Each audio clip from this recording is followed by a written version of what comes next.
Apologize for the loss of signal there, but we're ready to go. You can see now that Laura has fluffed the egg whites and is working on making sure that her yolk and baking powder mixture is good to go. Okay, so once you get that done and you've got that all nice and blended, then you're going to go ahead and get these egg whites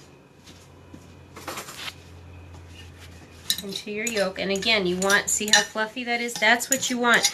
You're going to have to change this out several times. I guarantee you. It doesn't last like this for a very long time.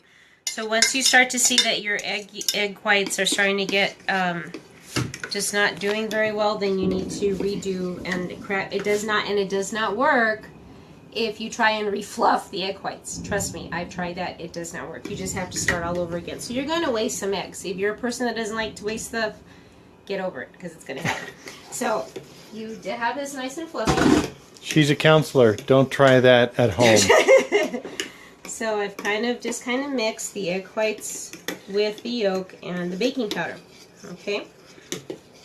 So now what we're going to do, see how fluffy that is? That's a consistency that you need.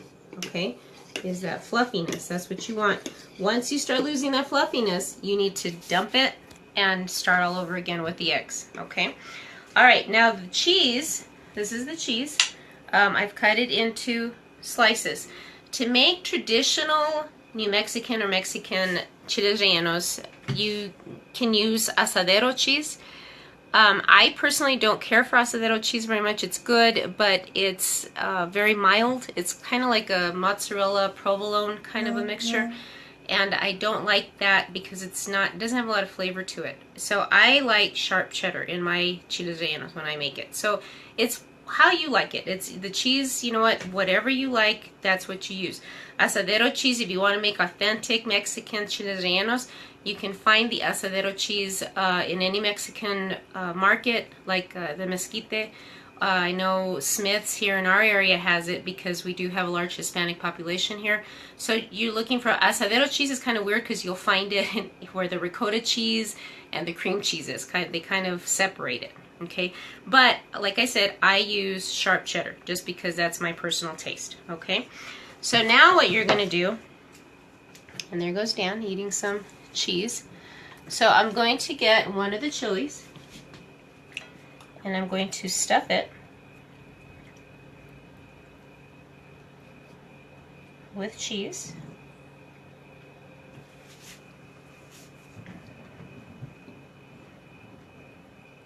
That'll about do it. That's a lot of cheese. That's a lot of cheese. And then what you want to do is you want to get toothpicks that are pointy on both ends. Don't get the flat ones or it will not work. And you want to overlap the skin a little bit. And you want to seal it so that your cheese doesn't fall out. Now, if you are on an Atkins diet and you do not want to put the flour on here, you can just, this is what's called the naked chile relleno, which is fine. If this is the way you want to do it, you know, go for it. You might even want to just kind of dip it in the egg a little bit, just to get a little bit of a coating. But that's not what I'm doing here. We're doing the regular ones, okay? So now what I'm going to do is I'm going to put this, and I'm going to cover it with flour. With the flour mixture, and kind of shake it off a little bit. Isn't there a song about that? Huh? Isn't there a song about that? No. Okay, so shake before I dump it into the egg, she was right. No, there isn't. Okay, before I put it into the egg, I'm going to make sure that my oil is hot enough. Okay, because otherwise you're going to totally mess up. What I do is I take just a little bit of the egg mixture and I put it in there. And it's definitely ready. See how it's fluffing up? It's expanding. If you turn it around, it's starting to brown. So the oil is definitely ready for me to go ahead and throw one of these in here. Okay? I need it. Yeah, it should be good.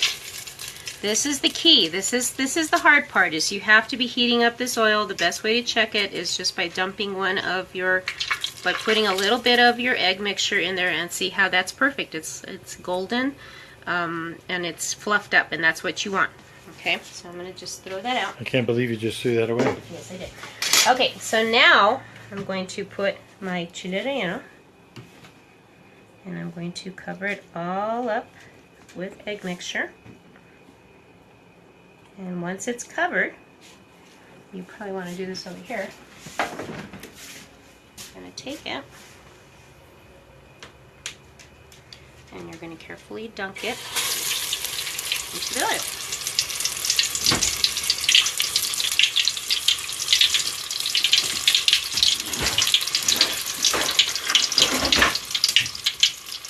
On the side over here, you want to have a plate ready with a paper towel.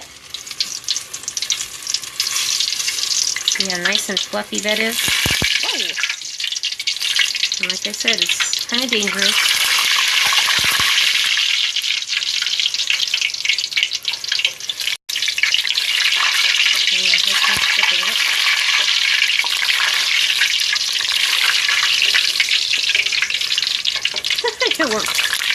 It won't flip, it's too fluffy. Okay, so you want to make sure that you get all the sides of the chile relleno browned.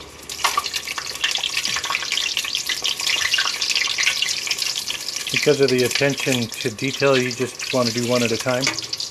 Yes, I do not recommend doing more than one at a time. Because if you do, then you cannot focus on the one that's in there. That's why it's so time consuming. Because, I mean, you could do more than one at a time, but because you have to make sure that you're not going to burn it, you really need to just be focusing on whatever's in there. So it's pretty brown. It looks nice and golden. That's pretty much what you want. And that's what you want it to look like. Golden and fluffy. And at this point, you just bring it over here. And that way the paper towel soaks in the oil. So there's your first one. We'll go ahead and do another one just to make sure that you saw how I did that. And again, let's see, we're going to pick, let's do this one. It's a very, okay, see, this one has a hole. I do not want to use that chili. Okay, that's going to go into the freezer because we do not want chilies that have holes in them. Bad chili. Bad chili. You don't want that. Okay, so I've got this one. And again, we're going to stuff it. And at this point, I would start to lower my heat a little bit on the oil, just so that we don't wind up with burning oil. About 3 sticks of cheese is pretty good. What you want 1 down on the bottom, and then you want 2 on the side, on the top. And again, I'm closing it off on the top. Overlap the skin. Seal it with the toothpicks, and make sure that you tell people that are eating this that there are toothpicks in these chilies. I have done that before where I haven't, and they wind up biting into the toothpick, so make sure that you let them know. Again, I'm going to dump it into the flour.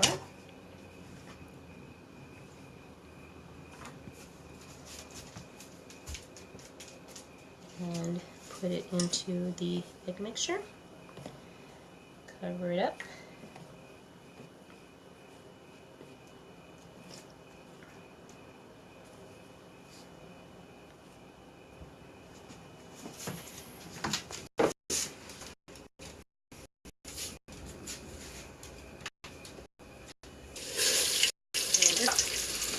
Oh, she blows.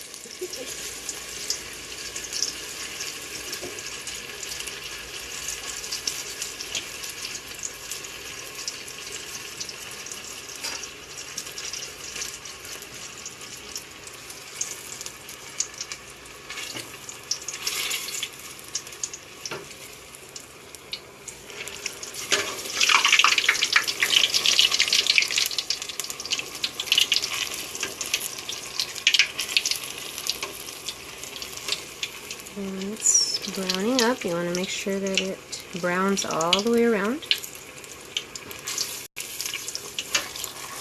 This is why it's so important that your chili has a nice thick skin to it, because you have to manipulate it quite a bit. And if it doesn't have a nice thick skin, you're going to wind up breaking it, and you're going to wind up with cheese all over the oil, which is not what you want to do.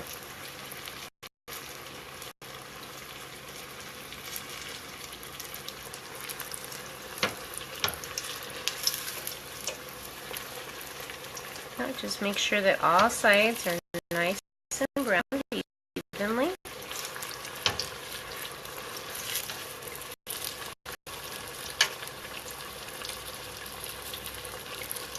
And you can tell when you need to replace your egg because they will start looking, they won't look fluffy anymore. The topping will start to look kind of flat, and you can tell immediately when it's time to replace your egg. So that's pretty much done. I'm going to take it out. And there you go. There's your chile rellenos. Those are mine. Where are yours? So we are going to... Careful, there's toothpicks in those. Yes, I know. See, the cheese is nice and melted. So don't worry about putting sticks of cheese in there because the oil is hot enough to where it'll get it. There you go. You have your chiles rellenos, and that's it. Nicely done, hon. So I hope you enjoy. If you have any questions, we are going to post the videos on there. You can let me know if you have any questions, and good luck. I hope that your chiles rellenos come out fantastic.